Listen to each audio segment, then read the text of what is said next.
At 11:47 p.m., my phone lit up with the family group chat. "Stop pretending to be successful," my father wrote. My mother quickly agreed, my aunt added a laughing emoji, and my brother sneered, "You're 32. Lauren, time to get a real job." I sat there in silence, their words cutting deeper than they would ever admit. They saw me as a failure, a burden, someone lost in childish fantasies. What they didn't know, what none of them had ever cared to ask, was that while they mocked me in that thread, I was sitting in my San Francisco office reviewing a $500 million licensing deal that would change the future of energy itself. If you haven't subscribed to the channel yet, don't forget to hit subscribe, smash like button, and tell us in the comments where you're tuning in from. The glow of my laptop was the only light in the room, a pale blue cast that made the stack of contracts on my desk look even heavier. It was close to midnight in my small San Francisco office. A half-empty cup of coffee sat cold beside me, untouched for hours. My pen tapped against the paper as I reread the licensing agreement with the Detroit plant, a $500 million deal that could define the next phase of my company. Every line, every clause about production capacity and intellectual property rights demanded my full attention. Then my phone buzzed. The sound was sharp in the silence, vibrating against the wooden desk. I glanced over. The family group chat lit up. The first message was from my mother, Margaret. Her tone came through, even in plain text, clipped and cold. "Lauren, listen to your father. You need to stop this before you embarrass yourself any further." Before I could breathe, another message appeared. This one from my father, Richard. The words froze me in place. "Stop pretending to be successful." The screen glowed with those 6 words, heavy and familiar, as if I had heard them 1,000 times before. And, in truth, I had. The chat exploded after that. Aunt Carol chimed in with a laughing emoji and a jab about my so-called bedroom business. Uncle Frank made a joke about how much longer I could keep playing entrepreneur before reality set in. My cousin Megan, always eager to pile on, typed, "This is getting sad. My mom's book club keeps asking what happened to you, and it's humiliating." I clenched my jaw, forced myself to look back at the contract. My pen hovered over the signature line. Then Daniel's message appeared, my older brother, the family's golden child. "You're 32, Lauren. It's time to grow up. Get a real career, not this startup fantasy." My hand tightened around the pen until my knuckles turned white. I let out a slow breath, eyes lifting to the clock on the wall. Nearly midnight.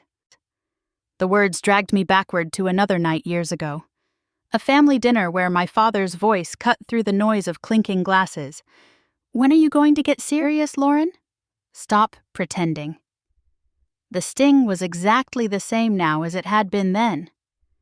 I placed the phone face down on the desk. Enough. The contract still waited. The numbers stared up at me, $500 million over 5 years. The kind of deal people like my father could never imagine me signing, could never imagine I deserved. I steadied my hand and scribbled my initials across the corner of the page. My pen glided in calm defiance. The phone buzzed again. I ignored it. Buzz. Again. Finally, against my better judgment, I flipped it over. It was another message from my father. The same words repeated with deliberate cruelty. "You're only fooling yourself." The glow of the screen burned into my eyes. I closed them, pulled in a long, steady breath, and let the silence stretch.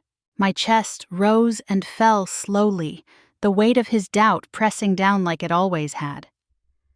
I leaned back in my chair, the leather creaking under me. The office was quiet again, except for the hum of the city outside my window.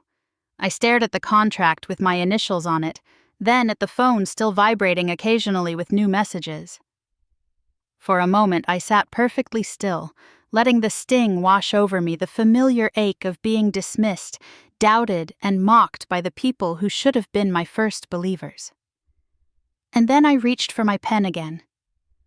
I was 22 when I walked out of Stanford, my MBA half-finished, the California sun on my face, as I told myself I was choosing a future on my own terms. The optimism lasted until the night I told my family. We were sitting around the dining table in Austin, the smell of roast chicken and garlic bread filling the room. My father, Richard, sat at the head of the table, his posture stiff in his gray suit, even though it was a Saturday night. My mother, Margaret, moved quietly between the kitchen and the dining room, placing dishes but never raising her eyes to meet mine. I withdrew from Stanford, I said, forcing my voice to stay steady. I'm starting a company. I've been working on a new kind of battery and I need to focus on it full time. The silence that followed was suffocating. Forks paused in midair. My brother Daniel smirked, leaned back in his chair like he'd been waiting for this moment. My father's face tightened. You did what his voice carried a weight that silenced everyone else. I left the program, I repeated. I can always go back. But right now, this is reckless, he snapped. His hand slammed against the table, rattling the silverware. Do you have any idea what kind of embarrassment this brings to our family? You quit one of the best business schools in the country to play scientist in your apartment. Margaret placed a hand lightly on his arm, murmuring, Richard, but her eyes never lifted. She couldn't even look at me. Daniel jumped in, his voice smug. Meanwhile, Dad, I just got promoted, Vice President Client Relations. The bank's already lining me up for another advancement. That's the kind of career that makes sense. Aunt Carol chuckled, her wine glass tipping in her hand. Lauren, honey, you were always the dreamer. But let's be honest, you're 22. Time to grow up. You can't live off fantasies forever, Uncle Frank added with a grin. I told people you were at Stanford. I guess I'll have to tell them you're, what now, running a science project from your bedroom. Their laughter stung. My cheeks burned, but I refused to let them see me break. My father wasn't done. He stood, walked to the sideboard, and came back holding a folder. He dropped it in front of me with a thud. If you want to play at being an adult, you're going to act like one. Sign this. I stared at the papers. Loan documents. Family collateral agreements. My name already typed in. What is this, a loan, he said firmly. You'll sign for it. It ties your apartment as collateral. If you want to waste your time on this fantasy, you'll at least carry the risk. That's what responsibility looks like. Dad. My voice cracked. That apartment is all I have. Why would you... Because I will not let you drag this family down with your nonsense. You think you're smarter than everyone else here? You think walking away from Stanford makes you some kind of visionary? Prove it. Put your own skin in the game. Daniel leaned in with a smirk. He's right, Lauren. If you're so confident, sign it. Otherwise, admit you just don't have what it takes. My throat closed. I looked at my mother, praying she'd speak up, say something, anything. But she just lowered her gaze, fingers twisting the edge of her napkin until it nearly tore. The room buzzed with quiet expectation, their eyes fixed on me. A dozen judgments pressed down like weights. I picked up the pen. My hand shook as I scribbled my name across the line. Inside, something shattered. I wasn't signing because I believed in them. I was signing because they never believed in me. The pen dropped from my hand with a dull clink. My father snatched the papers, flipped to the back, and scrawled his own signature in bold strokes. Then, in front of everyone, he straightened his back and declared, This is proof my daughter doesn't know the first thing about reality. The room broke into low murmurs, nods of agreement. Another toast raised in Daniel's honor. I sat frozen, the contract burning in front of me, my heart pounding in my ears. I told myself I wouldn't cry. Not here, not in front of them. That night, lying awake in my tiny apartment back in San Francisco, the words repeated over and over in my head, a cruel echo I couldn't silence. Proof, reality, disappointment. I closed my eyes and swore that one day they would choke on every word. The rain came down steady that afternoon in Austin, the kind of gray drizzle that blurred the outlines of buildings and made the world feel smaller. I pushed open the door to a corner cafe I'd chosen on purpose, a quiet place where no one would know me, no one would whisper.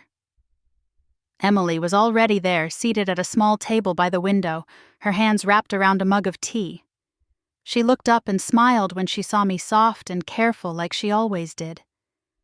My little sister had always been the quiet one, the one who watched and listened instead of adding to the chorus of criticism. At 27, she was teaching second grade, her days filled with crayons, storybooks, and children's laughter. Her hair was pulled back in a simple braid, and her clothes were modest, almost plain, but her eyes carried the kind of warmth I hadn't felt from anyone else in our family in years. "Hey," she said softly when I slid into the chair across from her. "Hey." I set my damp jacket on the back of the chair, trying to shake off the heaviness of the last few weeks. For a moment we just sat there, the sound of rain tapping against the glass filling the silence. Then she reached into her bag and pulled out a plain white envelope, setting it on the table between us. "What's this?" I asked, already knowing but hoping I was wrong. "Open it," she said. I hesitated, then slid a finger under the flap. Inside was a stack of bills, not thick, but enough to make my stomach twist. "Emily, no, I can't take this." "You can," she insisted gently. "It's my paycheck. I've been saving, and you need it more than I do." I shook my head, pushing the envelope back toward her. "You're a teacher.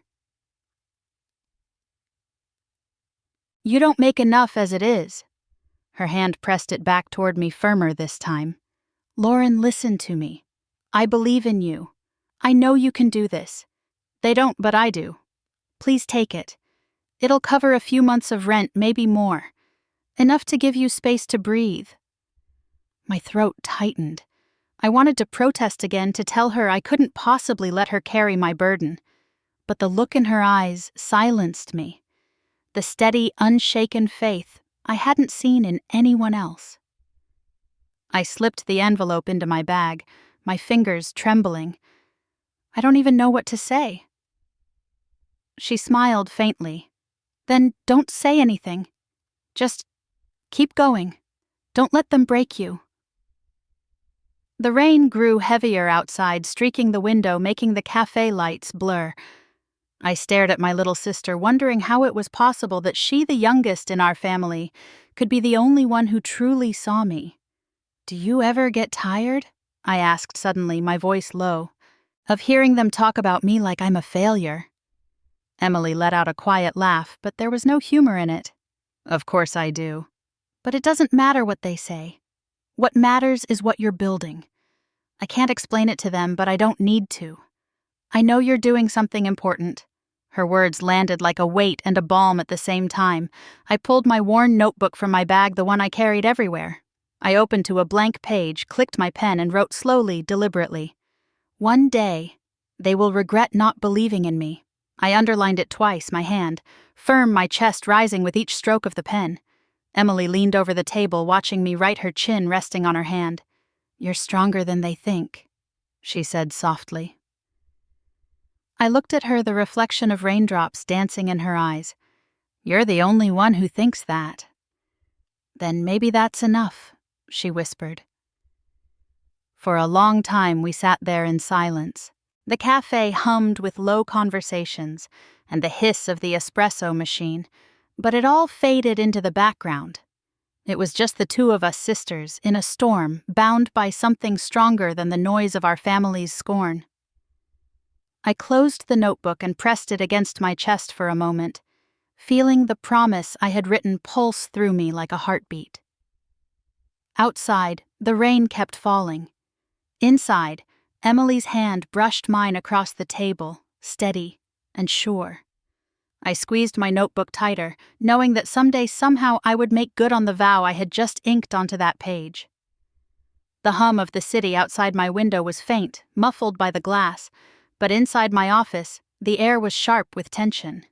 Papers lay scattered across my desk, contracts waiting for signatures numbers that represented years of sacrifice. I rubbed my temple, trying to steady my focus, when the door opened quietly. Anna Lewis stepped in her heels, clicking softly against the polished floor. She carried a folder tucked under her arm, her expression calm, but edged with urgency. Anna had been with me since the early days, the kind of person who never flinched when the odds were impossible. "It's done," she said, laying the folder in front of me. "The European licensing agreement closed. $300 million over the next 5 years. I let the words sink in for a moment, then flipped open the folder. Everything was there. Terms, signatures, the final seal. My pen hovered and I signed my name across the page, my strokes steady even as my chest tightened with the weight of what it meant. "Good work," I murmured. Anna nodded once, gave me a small smile, and slipped back out, leaving me alone again with the silence. My phone buzzed on the desk. I pressed play, and my father's voice filled the room. "Lauren, I've been talking to Daniel." He began, that familiar, condescending tone wrapping around every word. "He says there might be a spot for you at the bank. You'd finally have a real career, a salary. Benefits. We could stop worrying about you pretending." I sat back in my chair, let the message play to the end, and then laughed quietly to myself. It wasn't amusement. It was disbelief. Bitterness softened into something almost hollow. I whispered under my breath, voice low and flat. "I just signed a deal worth 20 years of Daniel's salary. And you still think I'm unemployed." The absurdity of it stung. To them, nothing I did mattered unless it fit into the narrow definition of success they respected. Stable, visible, conventional. I turned back to my desk. Another set of documents waited. Plans for expanding our new facility in Detroit. Manufacturing capacity had to scale quickly if we were going to meet the demand from automakers. I picked up my pen again. My hand trembled not from doubt, but from sheer exhaustion. The pressure was relentless. I signed anyway, line after line, my name looping in dark ink, binding me to decisions that would shape the future of hundreds of employees and an industry that barely understood what we had created. The room was quiet except for the scratch of my pen. I pushed the papers aside, exhaled, and let myself lean back. My body ached from nights like this, years of them stacked one after another. Then came the sound. A sharp ding from my laptop. Another email. I almost ignored it, thinking it was routine, but something in the subject line caught my eye. Local tech company. Faces. Lawsuit. Alleging patent infringement. I froze.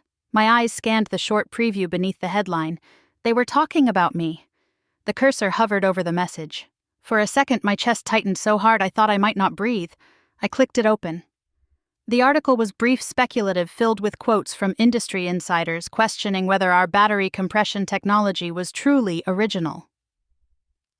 My company's name was in bold, my name in the first paragraph. It was all there, packaged neatly for the world to consume. A cold wave ran through me. My father's words echoed from the voicemail, still fresh in my mind, blending with the article's tone. Pretending, fantasy, embarrassment. I stared at the screen, the hum of the city suddenly louder in my ears. My pen lay on the desk beside the signed contracts, the ink still drying. The rain began to fall outside, faint drops tapping against the glass.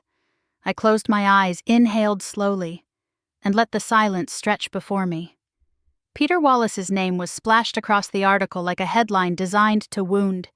CEO of Volterra Technologies, one of the oldest players in the battery space, and apparently the man who had decided I was his next target. The piece claimed he had filed suit in federal court, alleging that I had stolen core technology that my company had built its foundation on theft. By the time I finished reading, my phone was already vibrating again. Group chat. Of course. A link to the same article appeared in the thread. Sent by my father. Beneath it, his message. "See, I told you. This is what happens when you play games instead of living in the real world." Aunt Carol added a laughing emoji. Uncle Frank wrote, "Knew it wouldn't last. My cousin Megan piled on embarrassing. This is exactly what Mom warned me about when I said you were running a company." I didn't reply. I couldn't. Instead, I sat in the quiet of my office, the weight of their words pressing down harder than the rain outside. For a moment, I wanted to throw my phone across the room. But then I remembered the contracts on my desk, the signatures, the years of work that had gone into this. One article couldn't erase it. One man couldn't undo it. Still, the fear crept in. A lawsuit wasn't just noise. It was dangerous, expensive, and public. It was everything I didn't need right now. That evening, I met with my attorney David Kim in a glass-walled conference room downtown. The lights of San Francisco flickered beyond the windows, the city alive, while my stomach churned.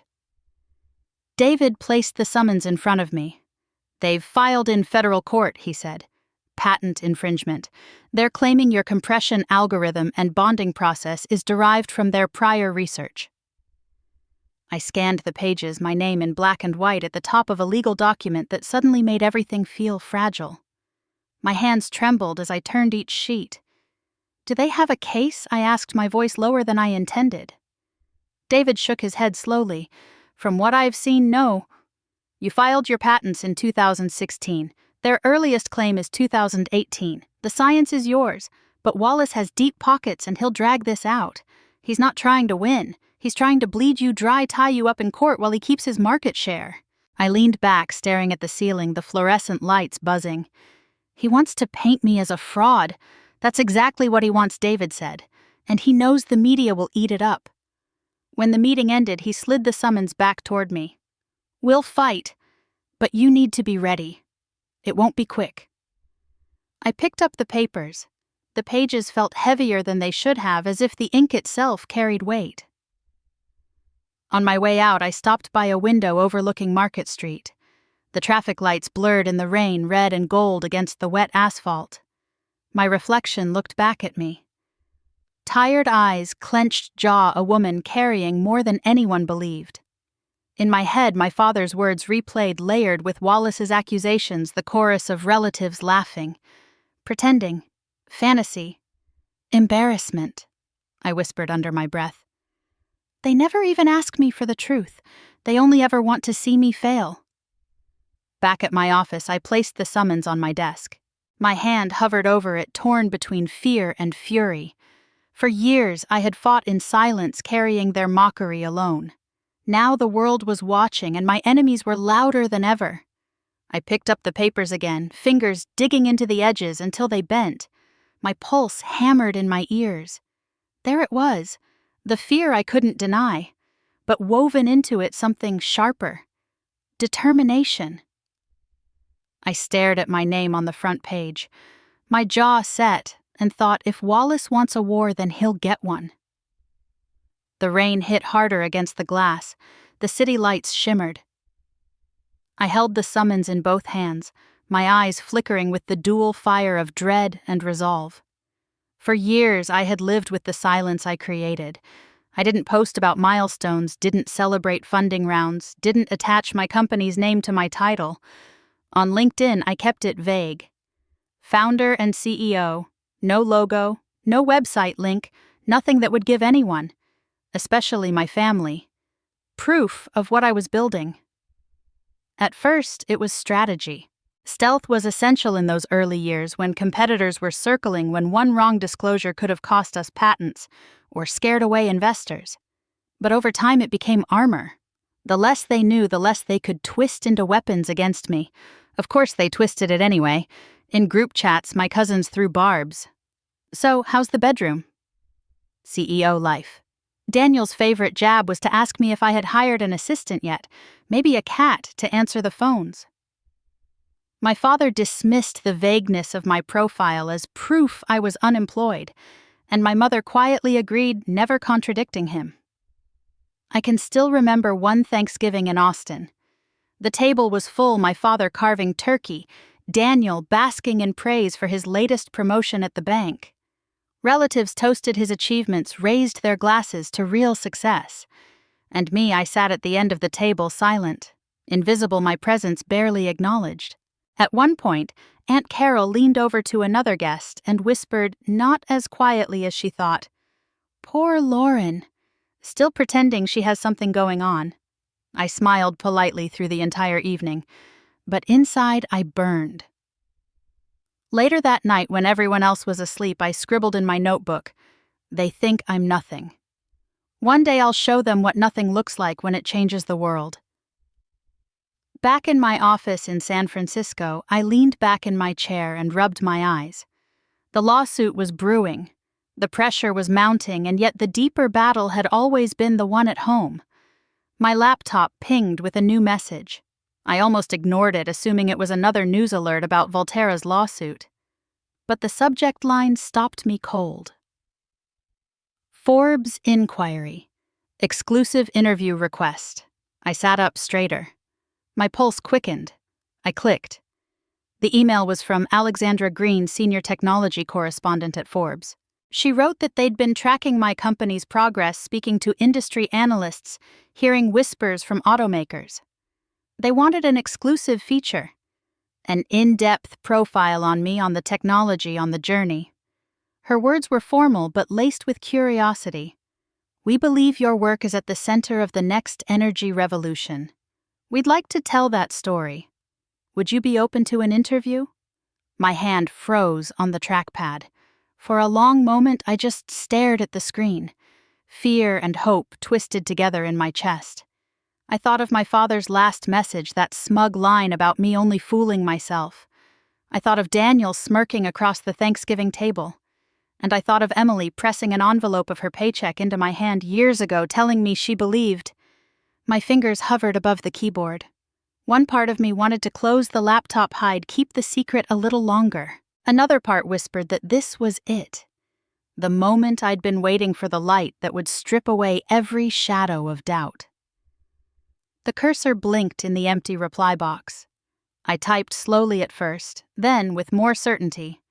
Yes, I pressed send before I could change my mind. The whoosh of the email leaving my outbox seemed louder than it should have, echoing in the quiet office. I sat back, my palms damp, my heart racing. On the screen, the message disappeared, replaced with the small, cold confirmation, "Your email has been sent."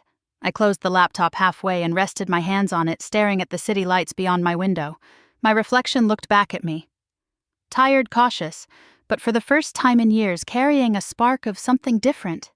It was hope, and it scared me as much as it steadied me. The rain came down in sheets that morning, streaking across the tall windows of our San Francisco headquarters. The office was buzzing phones, ringing printers, running voices low but urgent. For once, it wasn't because of a funding round or a new licensing deal. It was because Forbes was here. Alexandra Green arrived with a small team. 2 photographers and a production assistant with a mic clipped to her collar. She was tall, sharp, her eyes scanning everything with the precision of someone trained to notice cracks others missed. She shook my hand firmly, her grip steady, professional. "Thank you for agreeing to this," she said. "Of course," I replied, though my stomach churned. The photographers started immediately capturing shots of engineers huddled over prototypes, technicians monitoring test rigs, even the simple act of me walking the floor, pointing at a chart on the wall. I kept my expression calm even as my pulse raced. Meanwhile, the outside world had turned its lens on me in another way. The lawsuit was front-page news in every tech publication that mattered. Headlines blared, "Volterra CEO alleges startup built on theft, betrayal." San Francisco, darling, under fire. And the cruelest of all, visionary or fraud. My inbox filled with interview requests I had no intention of answering. Investors called, worried but trying to sound calm. And through it all, my father's words still echoed louder now because the world was starting to question me in the same way he always had. In the middle of the lab tour, Alexandra paused. "Lauren," she said, her voice level but edged with curiosity, "tell me something honestly. Does your family believe in what you're doing?" The question hit harder than I expected. My throat closed for a moment, my rehearsed explanations gone. I thought of the group chat of Daniel's smug smirk at Thanksgiving, of my father shoving that loan agreement across the table years ago. I forced a smile for the cameras, but I couldn't bring myself to answer. My eyes burned and I turned away slightly, pretending to examine a prototype on the bench. She watched me quietly. The silence stretched. Then she reached into her bag and pulled out a folder. She laid it on the table between us and flipped it open. Inside were copies of my patents filings from 2016. My signature stood bold on each page. "This," Alexandra said firmly, her finger tapping the ink is the truth. Whatever else is said, whatever Wallace tries to claim, this is something no one can take away. I stared at the pages. My hand moved unconsciously toward them, fingers brushing the edges as though touching them would steady me. Around us, the cameras clicked, capturing the moment. The sound of shutters filled the air like small explosions. My employees looked on from a distance, some nervous, some proud. I held myself straight, my voice finally returning. I spent years in a cramped apartment, maxing out credit cards, eating ramen noodles because I believed in this science. I said, my tone quiet but unshaken. This signature is proof of that. The rain hammered harder against the glass, drowning out the city noise. Alexandra nodded once, closing the folder, her expression unreadable, but her eyes softer now. And for the first time that day, I felt the faintest flicker of strength return. The morning light slipped through the blinds, pale and soft, but my apartment was already alive with sound. My phone buzzed across the nightstand, then again, each vibration colliding with the next until it was constant. I pulled myself up slowly, my body heavy with the weight of everything that had happened these last weeks. When I reached for the phone, I saw dozens of missed calls, a flood of notifications, but it was the email alert at the top that froze me. Forbes. I crossed the room and opened my laptop on the kitchen table. The screen loaded, and there it was, the headline in bold across the homepage. The 32-year-old who solved the electric vehicle battery problem. Net worth $3.2 billion. Below it, a photograph of me in the lab, the one they'd taken during the interviews. I looked composed, confident, even smiling faintly in the sterile light of the testing floor. To the outside world, I was proof that the impossible could be done. I stared until my eyes blurred. A single tear slipped down my cheek, not from sadness, but from something deeper. A release 10 years in the making. My voice echoed in my head, steady and quiet. I have waited for this moment my entire life. Then the phone lit up again, a relentless cascade. Group chat. I opened it and the thread exploded across the screen. Aunt Carol. We always knew you were destined for greatness. Uncle Frank. So proud, Lauren bragging about you already. Megan. My whole office is talking about you. Amazing. And finally, Daniel. You've always been the smart one. Knew you'd pull it off, sis. I scrolled the words, blurring together a wall of false pride. Last night's messages were still right there, not even 24 hours old. My father. Stop pretending to be successful. My brother. It's getting sad, Lauren. My mother's silence, which had always been the loudest cut of all. Now the same voices were rewriting history, claiming belief, claiming pride as if those years of scorn and dismissal had never happened. The screen of my phone flashed again, this time with a direct call. My father's name filled the display. The vibration rattled against the table over and over. I watched it light up, then fade, then light again. My chest was calm, my expression cold. For once I didn't reach for it. Instead, I closed the laptop slowly, the Forbes headline still burning in my mind, the words etched behind my eyes. I let the phone ring itself silent while I sat in the quiet, breathing, evenly feeling the weight of a decade shift inside me. At the country club in Austin, where my father had spent years puffing his chest and boasting about Daniel's steady climb at the bank, the tables finally turned. I wasn't there to see it, but word traveled fast. Over breakfast, while Richard tried to bask in the afterglow of Forbes splashing my face across their homepage, one of his colleagues leaned back in his chair, coffee in hand, and asked casually, "Didn't you just say last week that your daughter was unemployed?" The color drained from his face, then rushed back in red blotches. The smug authority he wore like a second skin faltered. Laughter rippled at the table, not cruel but pointed, and he fumbled for an answer.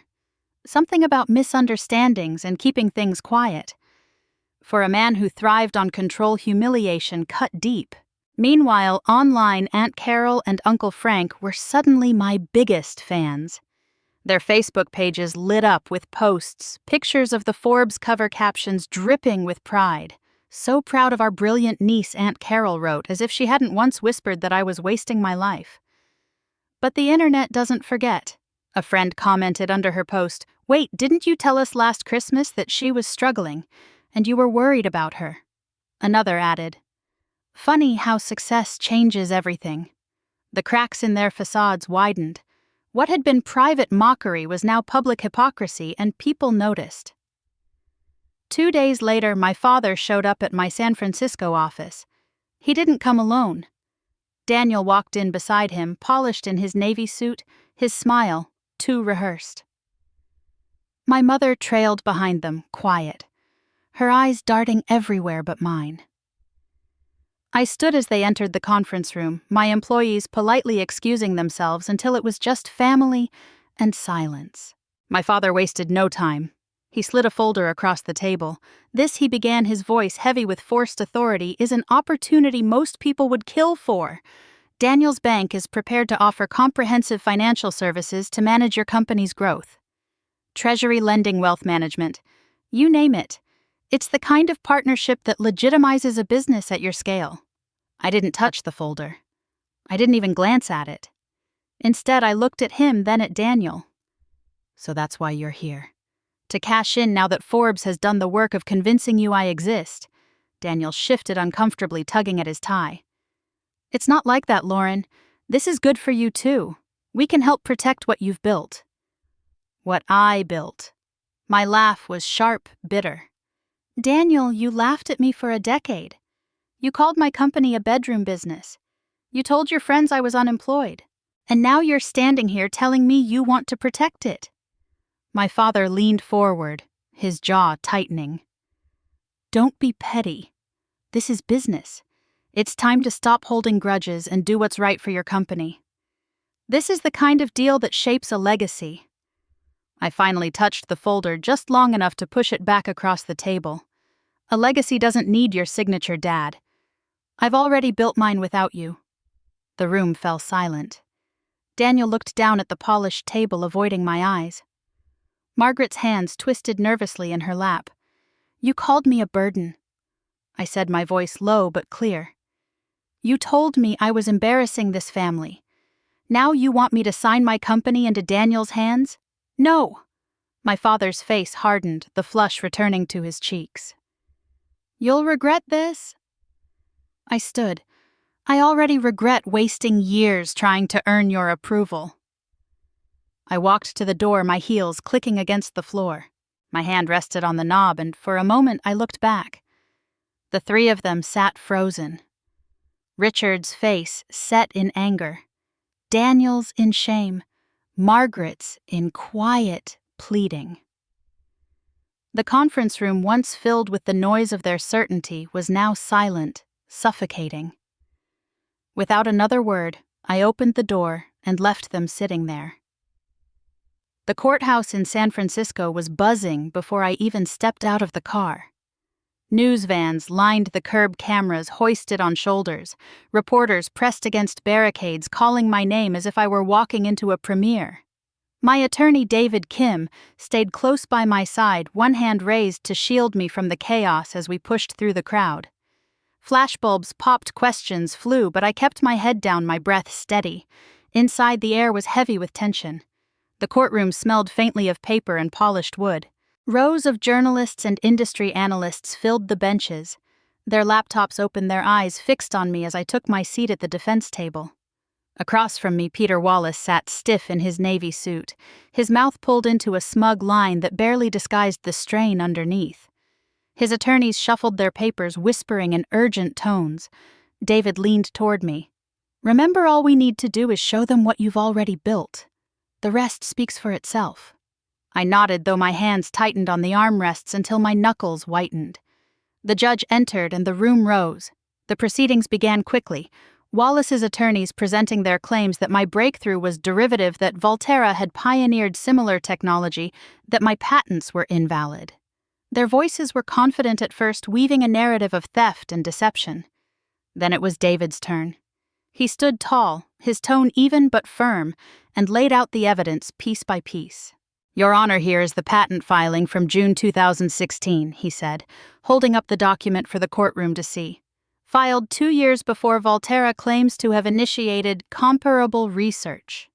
Here is the Series A investment agreement from 2016, outlining the very technology in question with independent scientific verification. And here, he placed a stack of lab notebooks on the evidence table. Are the contemporaneous records of experiments signed and witnessed by colleagues. The judge adjusted his glasses, flipping through the papers. The courtroom buzzed with murmurs.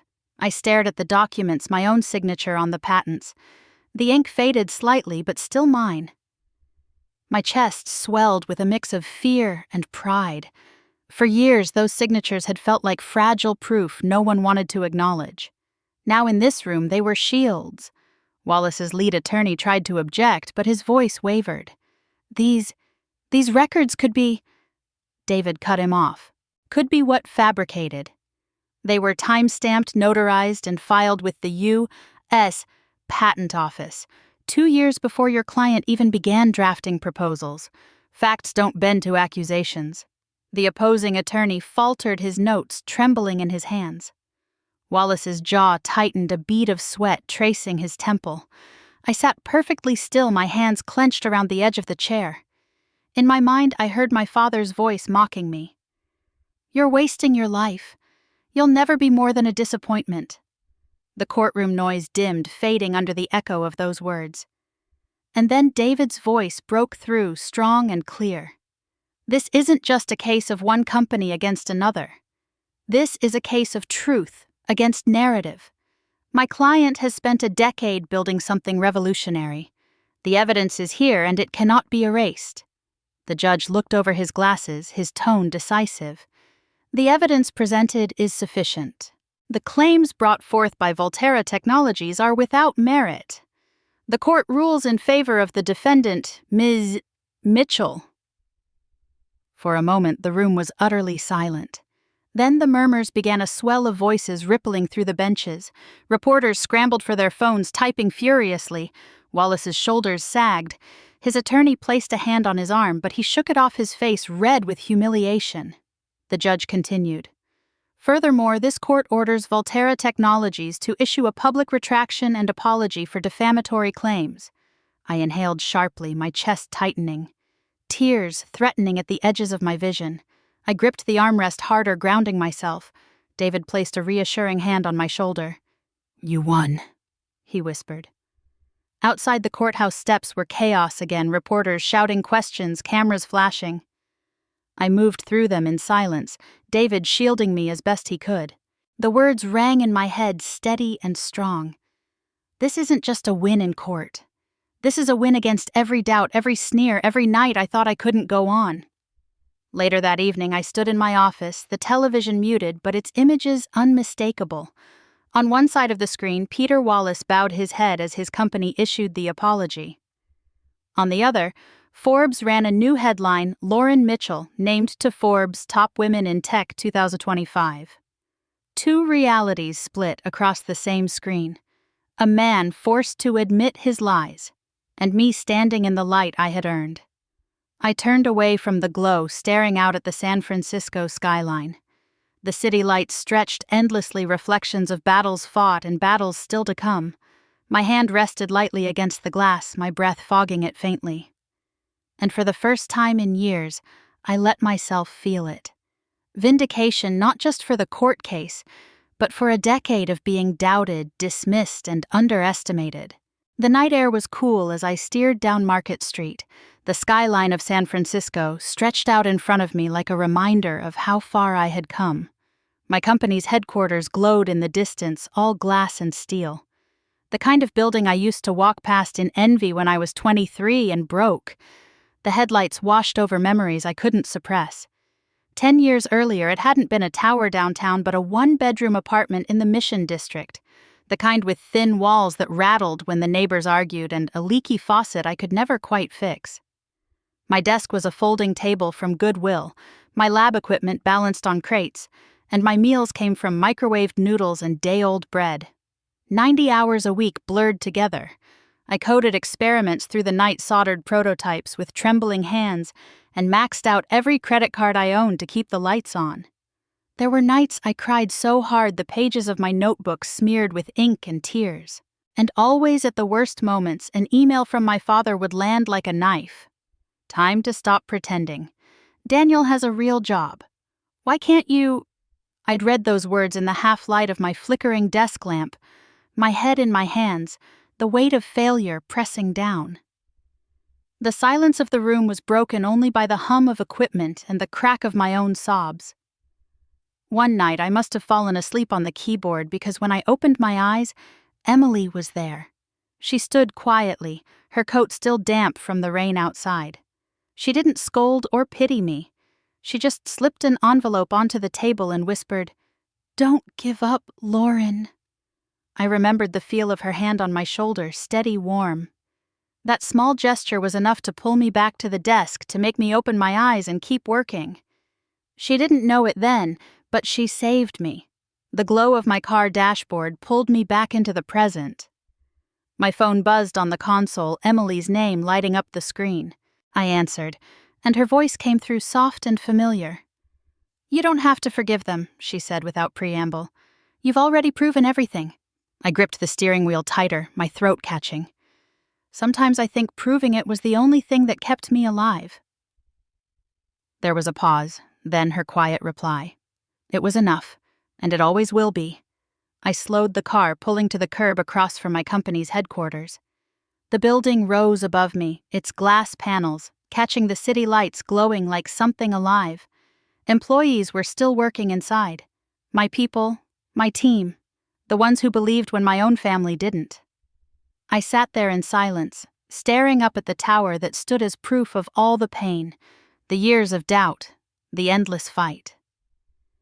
My reflection in the window showed tired eyes, but a strength that had been forged through every sleepless night. The words slipped out before I realized I was speaking.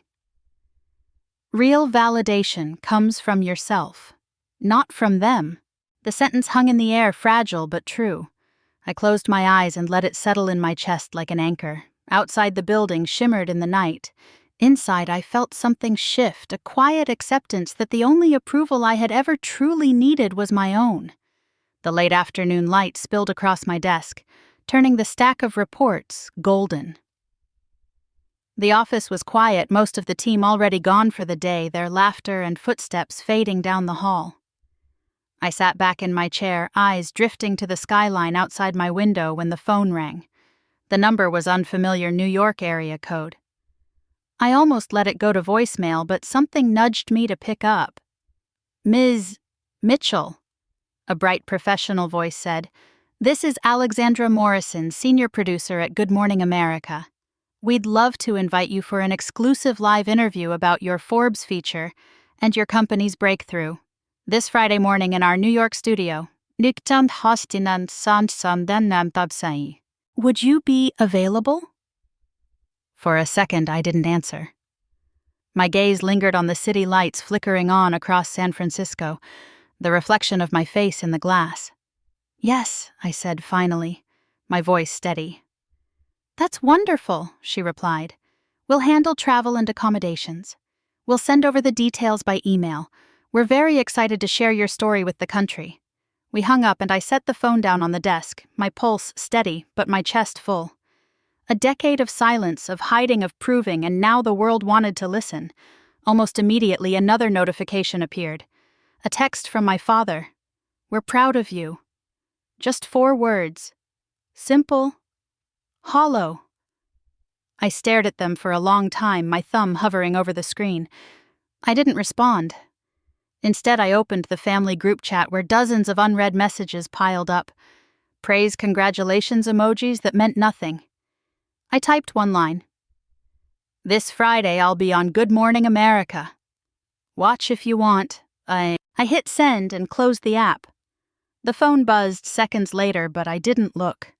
My laptop was still open, the Forbes headline glowing faintly on the screen, "Net worth $3.2 billion. My father's words echoed in my mind from nights when I could barely afford dinner.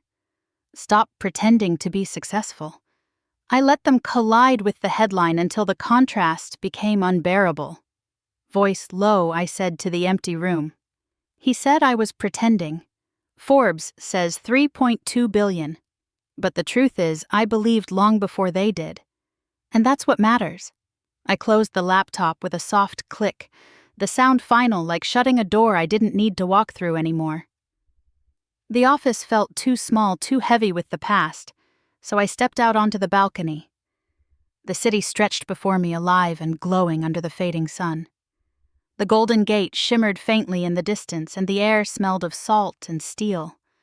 I leaned on the railing, letting the breeze wash over me. For years, I had dreamed of this moment. Not the money, not the headlines, but the stillness. The quiet peace of knowing I had been right to believe in myself when no one else would. Behind me, my phone kept buzzing. More texts, more calls. But I let them go. For once, I didn't feel the need to answer, to explain, to justify. The city moved forward, and so did I. Sometimes the sweetest revenge isn't in proving them wrong to their faces. It's in succeeding so completely that they're forced to see it, forced to reckon with it, whether you acknowledge them or not. I straightened, watching the sun slip lower, the sky turning shades of orange and purple. My reflection in the glass door was clear. Stronger, older, the woman I had fought to become. And in that quiet I knew. Sometimes the sweetest revenge is simply success itself. Success that doesn't need anyone's belief but your own, until the day comes when even the people who doubted you have no choice but to believe. If you've ever been underestimated, doubted, told you were nothing, stay. Share your story. Because one day the world might just have to see what you always knew was true.